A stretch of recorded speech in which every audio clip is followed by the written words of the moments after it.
শরীয়তপুরের খাস জমি দখল করে গড়ে উঠেছে ১৪৬টি অবৈধ স্থাপনা। উচ্ছেদ করতে না পারায় সড়ক সম্প্রসারণ, ফুটপাত ও যাত্রী ছাউনি নির্মাণ করতে পারছে না সড়ক ও জনপথ বিভাগ।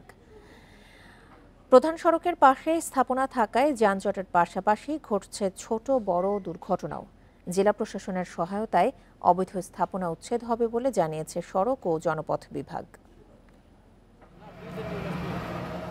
১৯৮৬-৮৭ সালে শরীয়তপুরের মনোহর বাজার মোড় থেকে প্রেমতলা পর্যন্ত ১২ একরের বেশি জমি অধিগ্রহণ করে সড়ক ও জনপথ বিভাগ।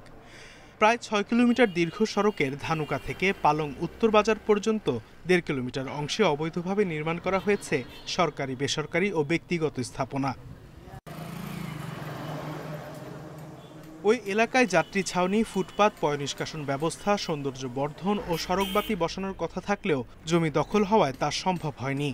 ৪ লেনে উন্নীত করার পরিকল্পনা নিয়ে মাত্র ২৪ ফুট প্রশস্ত করা গেছে সড়কটি। জায়গা ছিল সৌন্দর্য বর্ধন বা ফুটপাতের জন্য, সেই জায়গাটা অবৈধ দখলদাররা বিভিন্ন ধরনের স্থাপনা তৈরি করে রাখছে। যাদের জায়গা রয়েছে রাস্তার পাশে তারাই এখানে বিভিন্ন বড় বড় স্থাপনা করে রাস্তার জায়গা দখল করে রাখে। বেআইনিভাবে দোকানপাট উঠায় থইছে, এগুলা ভাঙচুর করে আরো পিছায় দিলে রাস্তা আরো বড় হইলে আমাদের জন্য চলাচলের জন্য আরো সুন্দর হয়।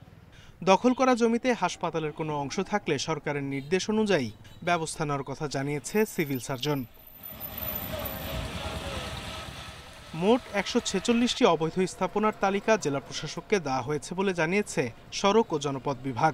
অবৈধ স্থাপনা রয়েছে এরকম কিছু পক্ষকে আমরা নোটিশ দিয়েছি, তারা এখান থেকে অপসারণের জন্য। জেলা প্রশাসনের সহায়তা নিয়ে আমরা সামনে একটা উদ্যোগ নিয়ে অবৈধ স্থাপনাগুলো আমরা উচ্ছেদ করতে পারবো। স্থাপনা উচ্ছেদে সহযোগিতার আশ্বাস জেলা প্রশাসকের।